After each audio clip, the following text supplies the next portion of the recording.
Alright guys, welcome back to Formula 1 news. It's race week for the Brazilian Grand Prix, the major update as to what Ferrari are cooking for next year. Loads of drama over the last few days, what their driver lineup is going to be over the next couple of seasons, what their brakes are going to do from now to the end of the year, but especially what Leclerc, their chassis technical director, is cooking up when it comes to suspension design. Red Bull and Adrian Newey led the way in this era with the ground effect in play. Next year it seems that Ferrari will be taking a 15-year step backwards to try and take a step forward in the new regulations. Is this the right move? Very much interested your thoughts in the comments. Hit the like button if you enjoy. Subscribe if you're new as always. I greatly appreciate it. Loads of miscellaneous things today. Starting here, Atlassian Williams Formula 1 team is the new title of Williams Racing. Now, we see F1 teams on occasion rebrand. Usually it's because they've got a title sponsor, but this is actually a proper rebrand, right? They do a video alongside it as well. I think it was really nicely done, this.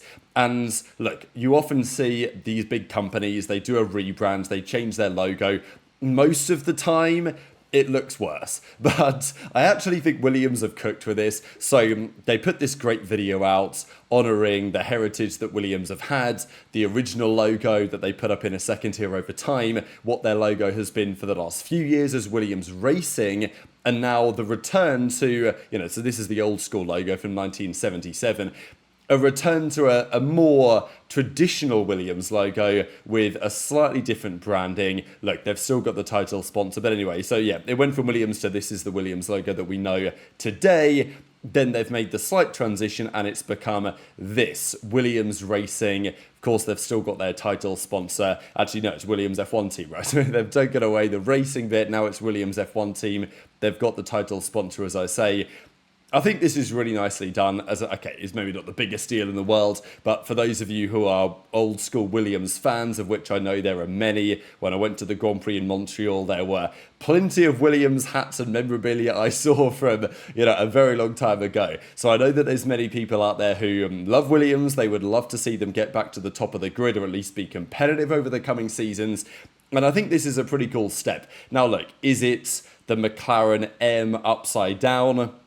I mean, it's similar, but like an M is a W upside down, so what do you expect it to look like, right? So I thought it was kind of pretty funny that people were saying, oh, I can't believe they copied the McLaren logo. It's like, well, that's just kind of what you get. But, it is what it is. I think it was a nice nod back to the day. And it looks racy, right? It looks racy. And I think that this is nicely timed with the return to the 2026 regulations where Williams are intending to be much more competitive. They've got Mercedes engines again. They should be very competitive. James Vowles and the team has put a lot into 2026. They convinced Carlos Sainz that it was the place to go in terms of future prospects. So many questions coming up next year, as we know. Another big update is this. Charles Leclerc and his girlfriend Alex are officially engaged as of yesterday.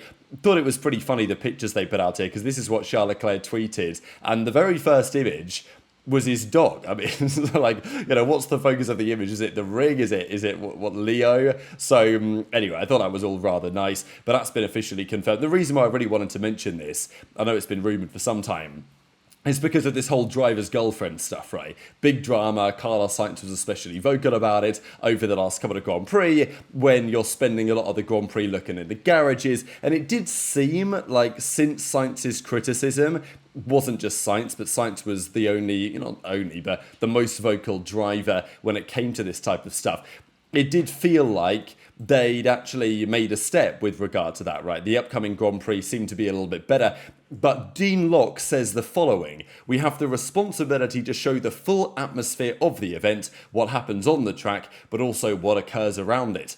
This includes people who basically you're trying to appeal to people who tune in to watch the race and others who want to enjoy the entire experience surrounding it. So, look, that's what he says, he's the broadcast director, right? So he's kind of an important deal when it comes to this type of stuff. We know that Formula 1 themselves responded and said, oh no, our team does a phenomenal job following the Grand Prix with all the difficult action on the track. And look, it's not so much about showing the girlfriend. I don't really care about that for like 5 seconds here, whatever, showing the people in the garages.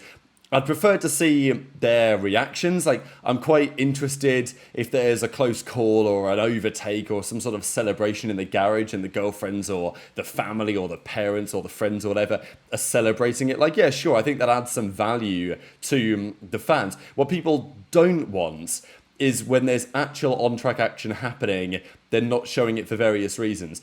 I think the girlfriends thing personally was a bit overblown.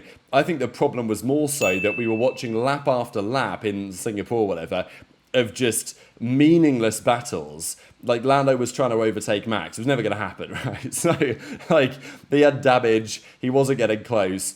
We watched that lap after lap when further down the field there was a lot going on. So I think that's really where the broadcast direction needs to get it right. They also talked a little bit about which radio messages they choose, because of course they don't show all of them. There's plenty of radio messages they could choose to broadcast. Formula One say, oh, we're definitely not sensationalizing the messages, but of course they are choosing those that are more interesting, right? And they'll often do so to make the sport and just to make the overall experience more entertaining. And sure, that's part of the program, so it is what it is. Do they do the best job of it? Not so convinced. But with the confirmation that Leclerc is now engaged, it certainly was doing the rounds in the Formula One world again. Brazilian Grand Prix this weekend. This is Gabriel Bortoleto next to Felipe Massa back in the day. Remarkably enough, he will be the first Grand Prix driver from Brazil since Felipe Massa to drive at Interlagos for the Brazilian Grand Prix. So remarkable storyline there. It's been, of course, several years since Massa's been on the grid. The other driver update is with regard to Red Bull, because over the last couple of days there's been some developments at Alpine. We're pretty sure that they're going to be sticking with Colapinto and Gasly for next year. But what are Red Bull doing? I'm almost convinced that if Horner was still in charge, this would have been confirmed by now. But it's not been, and it makes me wonder exactly what's going on. There has been a feeling that Arvid Lindblad is likely to get a promotion to Racing Bulls, but that's not been confirmed. I don't know what his understanding of that presently is either. Whereas for Yuki and for Lawson and for Isaac Hadjar, of course for Max it's a bit of a no-brainer.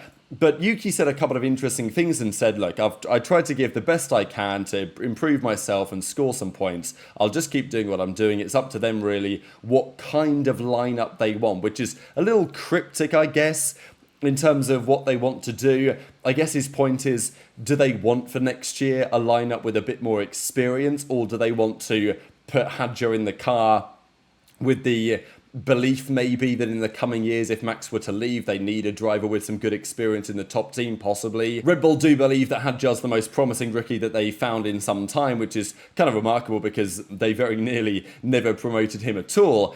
But I think that maybe is what Yuki's getting at, right? It's like, do you want a bit more experience in the car next year with a brand new car at the start of regulations? Do you want something else? What do you want to do with the B team as well? Because, look, let's say Red Bull tell Yuki, all right, we're going to kick you out of Red Bull, but we can bring you back down to Racing Bulls again.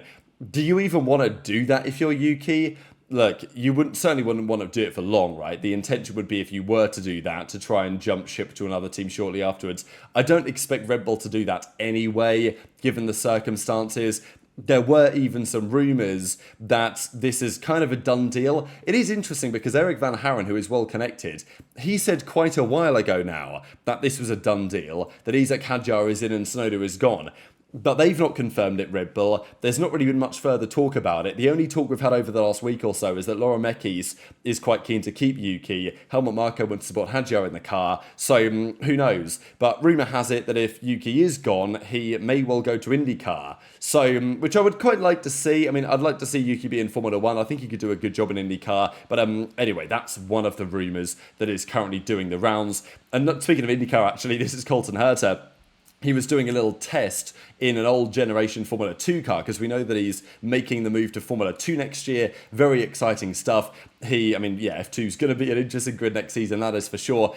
We know that he nearly got a drive with Racing Bulls. I mean, it was AlphaTauri back then a couple of years back when they wanted him instead of Nick de Vries, but that couldn't happen because of super license points. But now he wants to drive the Cadillac Formula 1 car in the next couple of years. To make that happen, he's going to drive Formula 2 next season. He was doing a little test in an old Formula 2 car in Monza. But obviously that's some degree of preparation for next season. Let's, though, talk about Ferrari, because Cadillac getting powered by Ferrari next year. Cadillac even doing some tests in the near future with old Ferrari cars. But those Ferrari cars from recent generations all feature pull rod rear suspension. Now, this has been a key talking point of this entire regulation cycle, and frankly, the suspension has felt in many ways the critical component of the chassis for all of the cars in this regulatory cycle.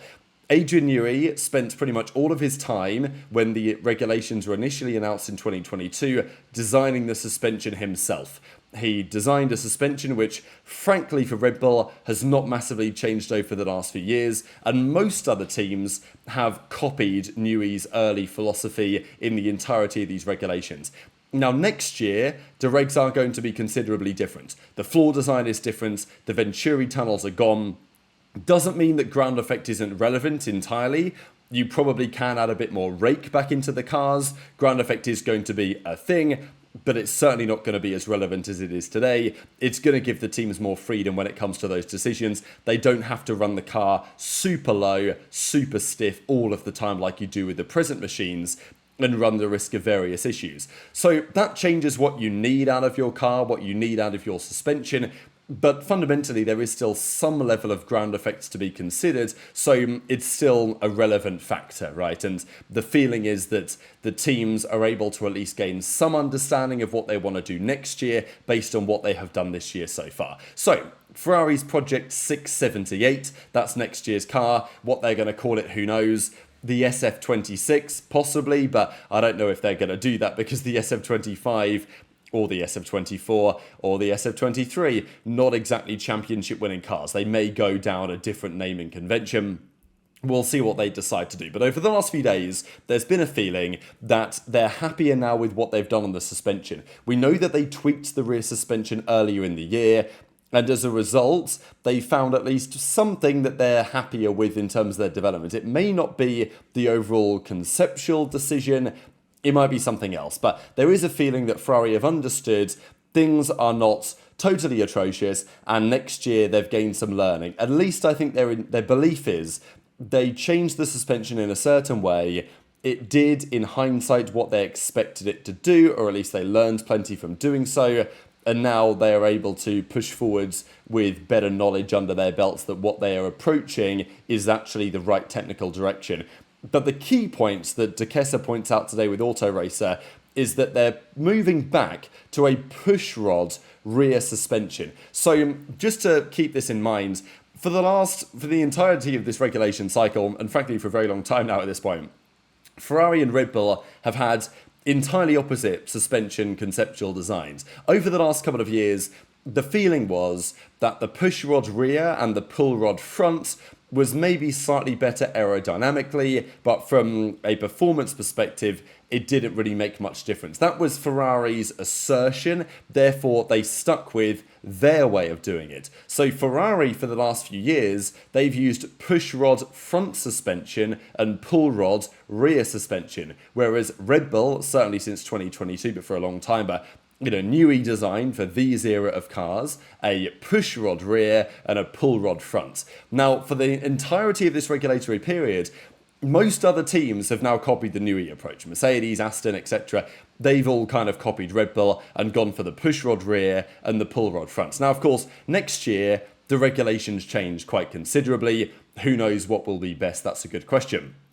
But that's where the teams have gone. Now, this year, Ferrari decided to stick with the pull rod rear that they've used for the last 15 years, but they did switch to a pull rod front suspension as well, which, as we know, hasn't really worked. So I'll leave this entire article linked down below if you guys want to check it out. Effectively, what it says is that pretty much for all of the teams now, their chassis, all of their designs are practically complete, and in the very near future, they will be going for crash testing because it's only the middle of January, which is not long after Abu Dhabi, really, in the start of December.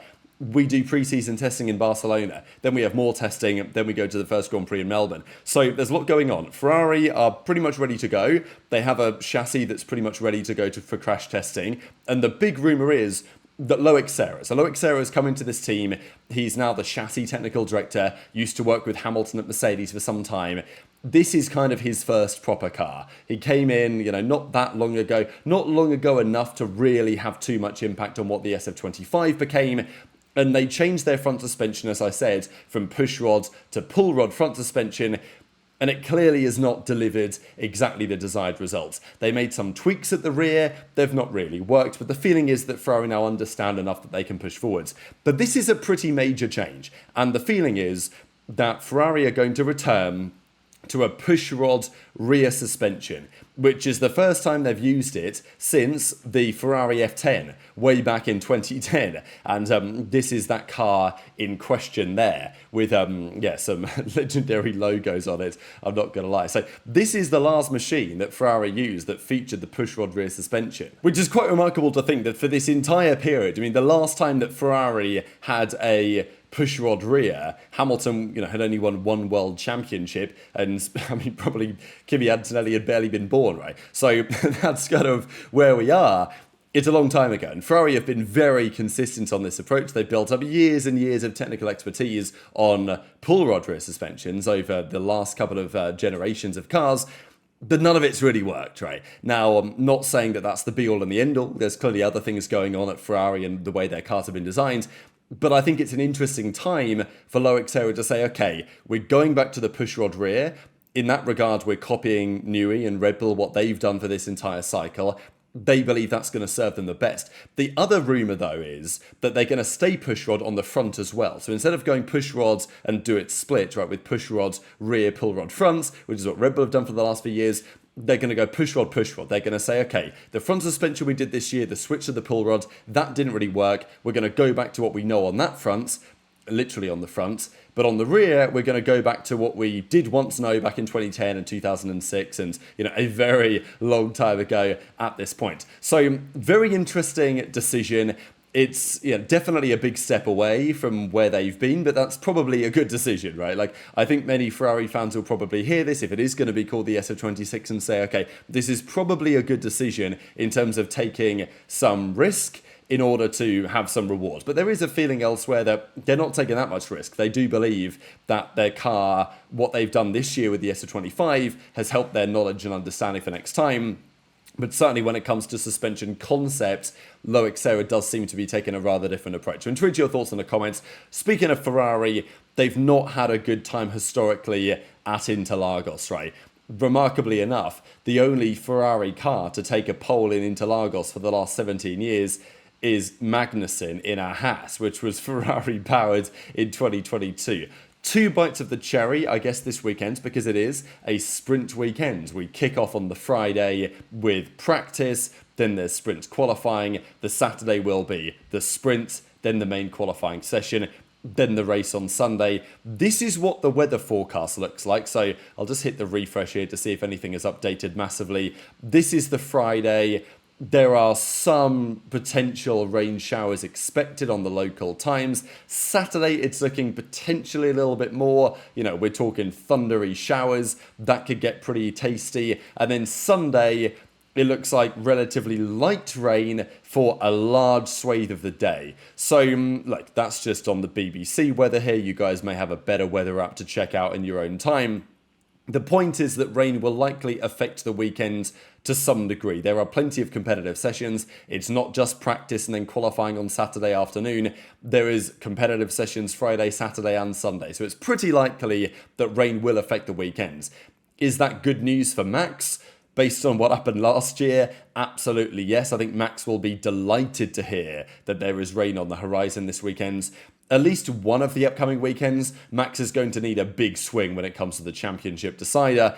This could well be it. But very much enjoyed your thoughts in the comments. Hit the like button if you enjoyed. Subscribe if you're new. Take care. And I'll see you next time.